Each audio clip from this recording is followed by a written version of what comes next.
Lizzie?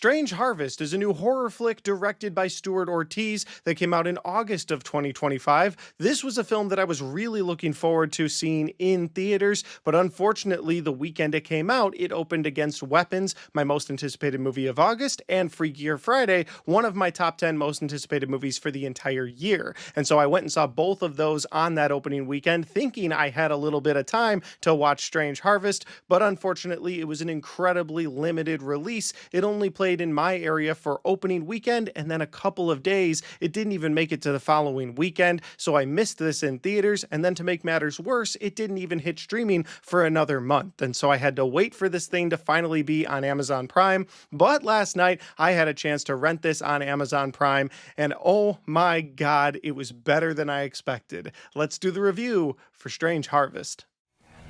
Here we go. That is one big pile of shit. No, I shot him. Bullets in the fall killed him.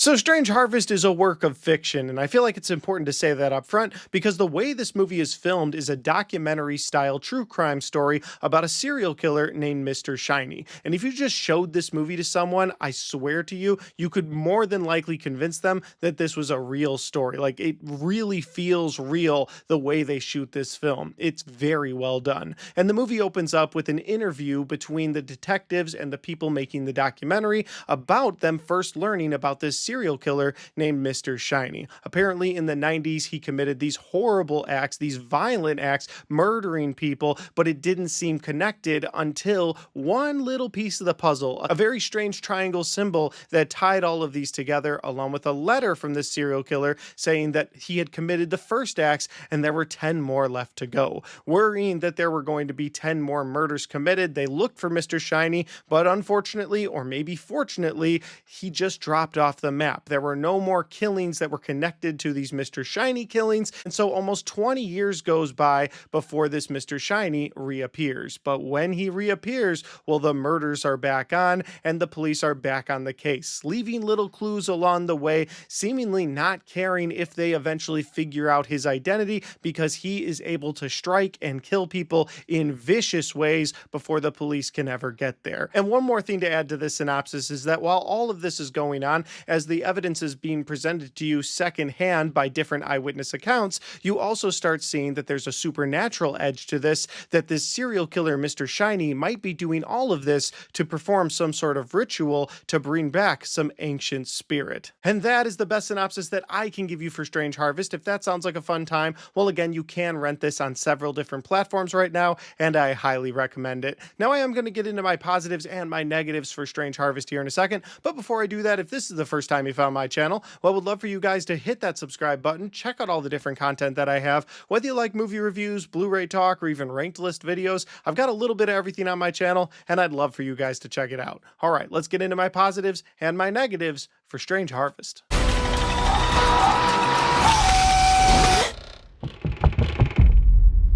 He was right there.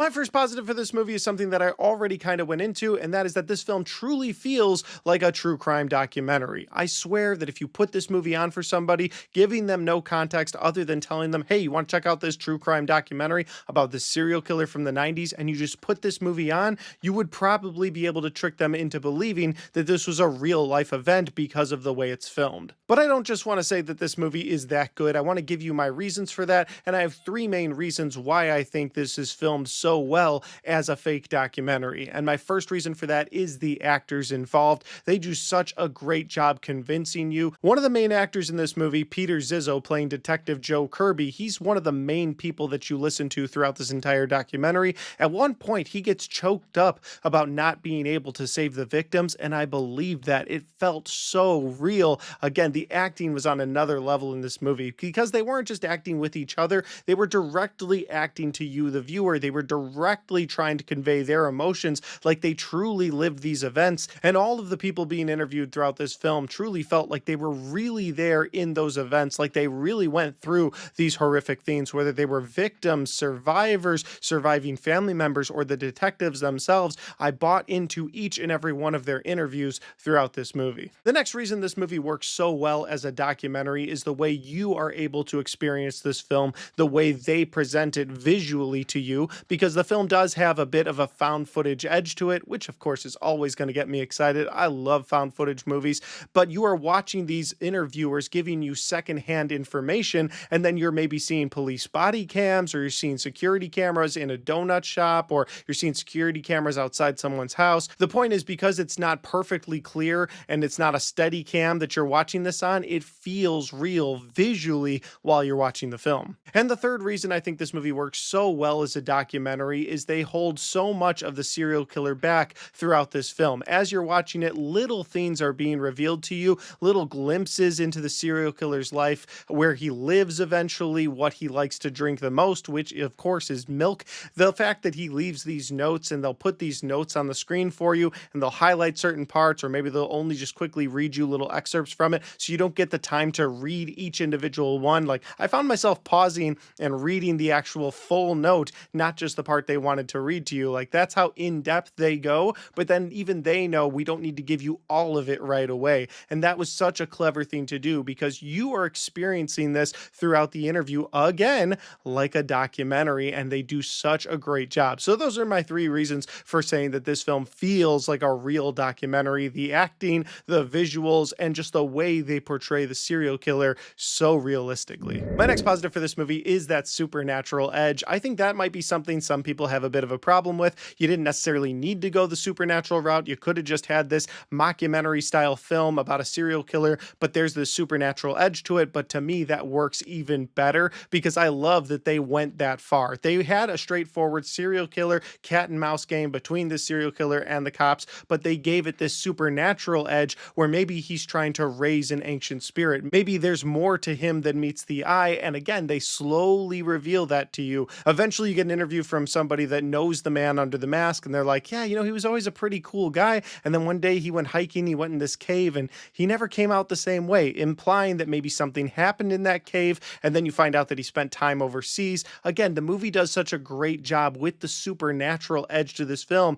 Just like the serial killer part of this film, they give you a very little at a time, and then they very slowly reveal to you the supernatural portion of what this serial killer is trying to do. We've talked about Mr. Shiny quite a bit in this review, but my next positive is completely about Mr. Shiny. I love the way they portray this character to the screen. Again, giving you a little bit of his information as you go along, giving you a little bit of his plan as you go along, but the actor, Jesse J. Clarkson, that plays Mr. Shiny, does a great job under the mask and without the mask, because there's several times in this movie where you see him without the mask, and he looks terrifying just as a human being. They do a great job giving him that look, that dead look of a serial killer, or maybe even someone possessed throughout this film. And I think the actor playing Mr. Shiny does a great job portraying this serial killer. And also when he's wearing the mask, that mask is kind of terrifying. Like, if you saw that mask just come into the frame right now in my video, you'd be terrified. And trust me, so would I. Like, they do a great job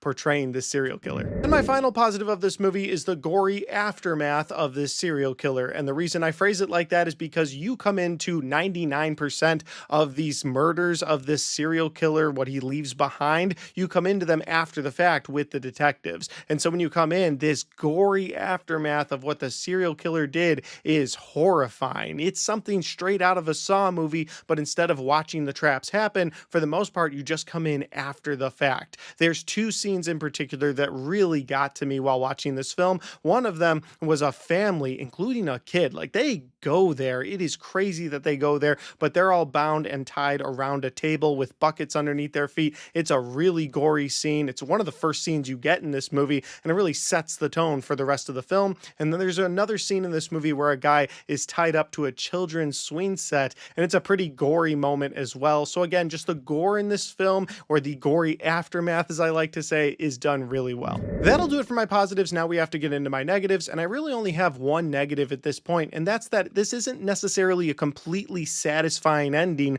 for you, to the viewer. There's a lot of loose ends that are just sort of left open, and they do that on purpose because, again, this is supposed to feel like a real documentary with real people going after a real person. We couldn't ever really know his motives because of the way his story ends in this film, but we had an idea of what he was trying to do. Then you've got people who agree or disagree with the supernatural edge. Again, you're getting a lot of people's different opinions thrown at you at the end of the film, but nothing solid. And while this isn't something that I really was upset with, I did think about it after the fact, like, yeah, there were a few loose ends left open at the end of this film, and it would have been nice for them to tie that together. That said, there is a post-credit scene in this movie where the head detective is actually in the desert looking for that same cave. You can see he's looking at a map trying to find that cave, and it's just a little tiny thing at the end of the movie. There's nothing else, but that does leave open the possibility that they left some of those things unanswered for a reason, because they want to put a sequel together. Maybe something that we'll get in 1 or 2 years, and we'll get another documentary about this police officer, maybe even going rogue. Maybe he runs into whatever that thing is in the cave,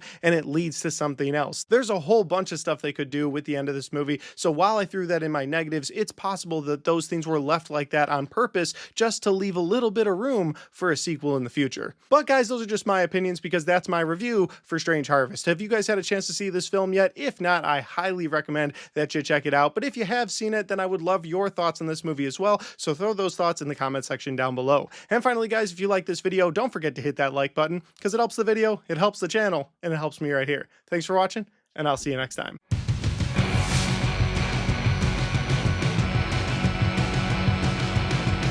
Alright guys, we got to the end of my Strange Harvest review. I hope you guys enjoyed this video. I had a great time watching it. I look forward to watching it again in the future. Hell, I hope this movie hits physical media so I can put it on those shelves back there. Finally guys, if you like this kind of content, you want to check out more of the content on my channel, well, I've got all of my horror movie reviews right there, and I've got all of my 2025 movie reviews right there.